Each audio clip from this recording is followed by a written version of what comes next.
Now here is Mr. Wiley Brooks, who stopped eating 17 years ago, claiming that all the elements we need to survive are in the air and an occasional glass of fruit juice. This is called breatharianism, and if it sounds hard to swallow, we're going to find out now from the man who knows. Would you please welcome Mr. Wiley Brooks? Here he is. Wiley, welcome to our show. Thank you. Let me ask you something. You haven't eaten for 17 years. You have not had a sandwich, a hamburger, hot dog, pretzel, a piece of roast beef, fish, vegetables, nothing for 17 years. Right. Well, let me explain what breatharianism is first, if I might. Breatharianism. But you haven't eaten for 17 years as we know it. Right. I don't eat, yes. Breatharianism is a philosophy that believes that the human body, when it's in perfect harmony with itself and nature, is a perfect breatharian. Now, all of the constituents that we need is taken from the air we breathe. And the fact is, there is only one thing that keeps the human body alive, and that is breathing.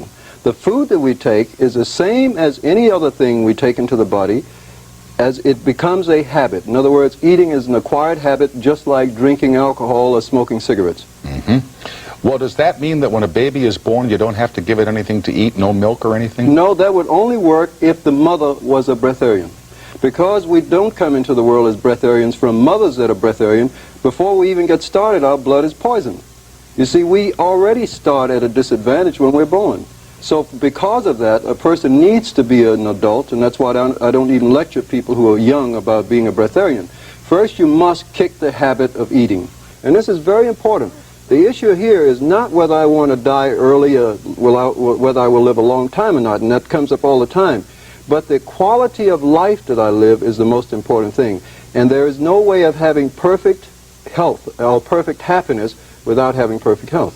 So, do you breathe, do a lot of deep breathing and things to get the whatever is in the air that's good for you into your system? No, I don't have to do that. And one of the reasons why I was insistent on finding out how the body worked is because I had always heard that the human body was created by the Creator in perfection. And obviously, if something is created perfect, there's nothing you can do to it but make it less perfect. And that's exactly what man has done. The body was created perfect. It needed nothing but the breath of life, which comes from the creative source, God or universal intelligence or whatever name you want to put on it. In that state, man was perfect, and all that we have done to it is that we have taken it from that perfect state to a lower point of consciousness. And that is why our environments and everything that is in our lives are where they are, because of the quality of our blood. You live in Boulder, Colorado. Yes, that's true. They have nice air there, you know what I mean? Yes, that's right. What if you live, forgive me, now this is a great city I'm going to mention. Yes, I understand. What if you live in Secaucus, New Jersey? You know, I mean... It would be a problem. Oh, what? I think it would. Now, maybe I'm not right. I shouldn't say that so directly because I'm not too sure about Secaucus. But I know there are a lot of industrial plants in Jersey, right? Yes, sir. And that would be a problem. And that is one of the major problems. But clearing up the problem does not happen by trying to do it from the outside. It must be done from the inside. Man's environment is the direct representation or the reflection of what man is himself. So actually, to clear up our environment is necessary to clear up the blood of the people. You see, a breatharian is probably more concerned with the air than a person who's eating it. Big difference in a man stopping to eat who's trying to kill himself and a person who's not eating because he's trying to improve his health. You see, that is the difference. Health is the thing here. Breatharianism just happens to be a word that seems to be new, but it's been around as long as man has been here. But man has a choice of eating or not eating.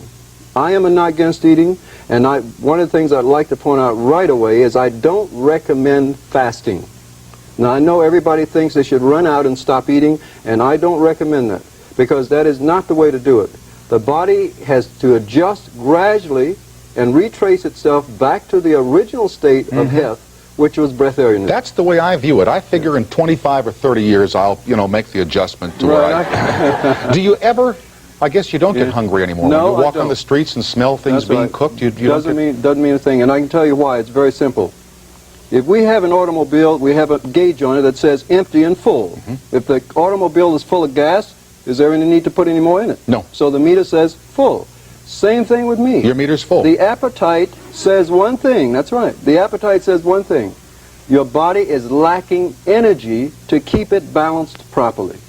Now, when you have satisfied that balance in your system by whatever method you might use, the body has no appetite. So there's no reason to eat.